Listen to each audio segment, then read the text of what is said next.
Arthur's cat died. It was just a year after Arthur himself had laid dying on a sterile hospital bed, his wife holding tightly to his hand as he gave his last wish. "When the cat goes," he'd said, "I want him cremated and then put in with me ashes. You promise me, my love. He's been a special friend to me, that little cat. I know he's got a few years left in him, but when the time comes, you promise me?" She promised. After all, what else are you going to say to a dying man? She had already agreed that she would move on, as Arthur had called it, and find herself another man to look after her. Fat chance, she thought that evening, looking at herself in the mirror. Not at my age, and especially with my weight. She went into the kitchen to feed the cat. Mrs. Middleton lived on the 25th floor of a drab London tower block. They had bought the flat years ago on the right-to-buy scheme. Arthur was still there, in a little blue urn on the shelf over the TV. The cat didn't seem to miss him. It sat as it always had, looking out of the window at the dull, urban London landscape spread out far below. At least it used to, until that day Mrs. Middleton found the little, cold body curled up on the settee. "Oh, you poor thing," she thought. She wrapped the cat in one of Arthur's old shirts and put it in the cupboard under the sink next to the domestos and the dishcloths. She then picked up the yellow pages and flicked through to P for pet services, crematoriums. She sat on the little stool in the hallway and listened carefully as the sympathetic worker explained the procedure. "Thank you," said Mrs. Middleton at the end. "I'll think about it." She put down the receiver and went back to the small formica table in the kitchen. £140, she said to the dead cat under the sink. "More if I want an urn. I know the council would take you away for nothing, but, well, I promised Arthur I'd have you in with him." £140 was more than she had at the best of times. But now, with the pandemic and lockdown, she had lost her little job cleaning for the local pizza restaurant, and all she had left was a small pension. "I suppose I could put you in the freezer and then save up for a bit, but it's already full, what with me being stuck up here and I can't go shopping as often as I want. Oh, Arthur, even beyond the grave you're being a right royal pain." She filled the kettle and put it on the burner before sitting down again at the small table. The old white gas cooker hissed gently as the blue flame heated the water. She looked at the dark square window of the oven below. The oven. "I don't suppose," she thought. The cat wouldn't quite fit on the baking tray. Its tail hung limply over the side. She opened the kitchen drawer and took out a pair of scissors. "It don't need to be the whole cat, does it, Arthur? I mean, I don't even know if there's enough room in your urn for all of him anyway." Snip. "That's better," she said, looking at the little tailless body. "And I'm not sure about your fur. I mean, we'd never put a chicken in the oven with its feathers on, would we? Probably create an awful stink." She remembered a birthday long ago and how her hair had caught alight on the candles. "No, that won't do." In the small bathroom, she opened the plastic cabinet over the sink and took out Arthur's old razor and can of shaving foam. "Glad I didn't get around to throwing these away," she said. She rubbed the white, lemon-scented foam over the cold, furry body, then drew the razor carefully along the back.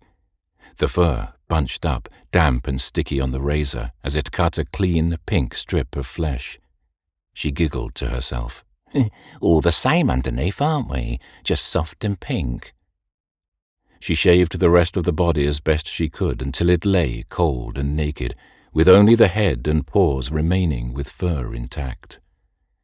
"Dunno if I can do your head and your little feet with this razor. It's a bit tricky." "Well, there's an easy fix for that," she said, taking out the scissors again. Snip, snip. She dropped the remains into a black bin bag, then washed her hands under the tap and turned again to the pink flesh on the table. Out of habit, she trussed up what was left of the little animal, then took out some tinfoil. She turned to the oven. "Should I preheat?" she wondered out loud. "That's what I'd normally do, so I suppose so. And I don't suppose it should be too hot. I know I want to burn it, but I need the whole thing done, not just the outside. And I don't want no smoke. I guess I should take it slow, like a regular chicken, but longer, I suppose. Arthur would have known." She turned the oven on, gas mark 5, then set the old wind-up timer for 10 minutes. She sat back at the table, flicking through an old magazine, the cat, pink, cold meat under the tinfoil on the baking tray beside her. Halfway through an article on decoupage, the timer bell rang a few brief seconds before exhausting its mechanical energy. Mrs. Middleton stood, picked up the baking tray, and opened the oven. "Right, in you go," she said, sliding it in. "I suppose this is where I should say a little prayer or something, but I don't know anything." She looked at the little mound of tinfoil through the glass. "Well, thank you for keeping Arthur amused for a couple of years." She turned on the kitchen fan, then went to take a bath. The not unpleasant smell of gently cooking cat permeated the small flat. Mrs. Middleton stepped out of the bathroom and was immediately reminded of the roasts she would cook for Arthur every Sunday until he grew too ill to eat them. She hadn't made a roast since. "Oh my," she said aloud. She sat again at the kitchen table, looking at the dark, dimly lit world inside the oven. There was a quiet, strangely polite knock at the front door. In her dressing gown and with her hair wrapped up in a towel, Mrs. Middleton went to the door and looked through the peephole. Outside was a man with a sad, worn face. His white hair was neatly brushed back, and he wore a dark jacket over a striped polo shirt. There was a small flower in the lapel. "Who puts a flower in their lapel anymore?" Mrs. Middleton thought. "Who is it?" she called through the door. Oh, hello, it's Mr. James from next door. Sorry to trouble you." Mrs. Middleton barely knew her neighbours, just polite nods and mumbled greetings when they passed in the corridor. She had no idea who lived where. She slid off the security chain and opened the door.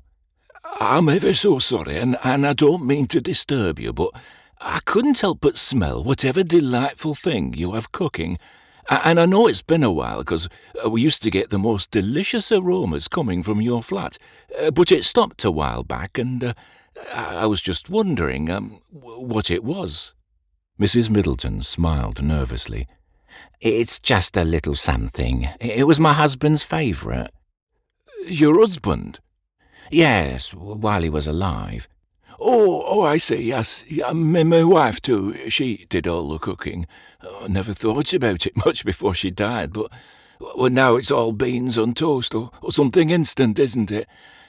It was the smell, you see, it just reminded me of her, and it's been so long, and I was just wondering if you could maybe see your way to, perhaps teaching me a little something about cooking."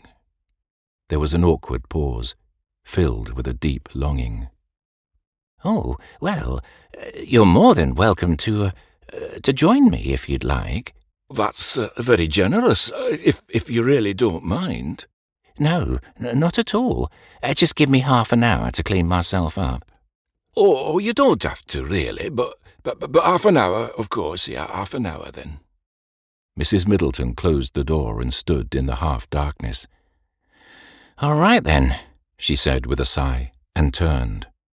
She went quickly into the front room to the little blue urn on the mantelpiece. "Well, it is what you wanted, Arthur, dear," she said as she picked him up and carried him into the kitchen.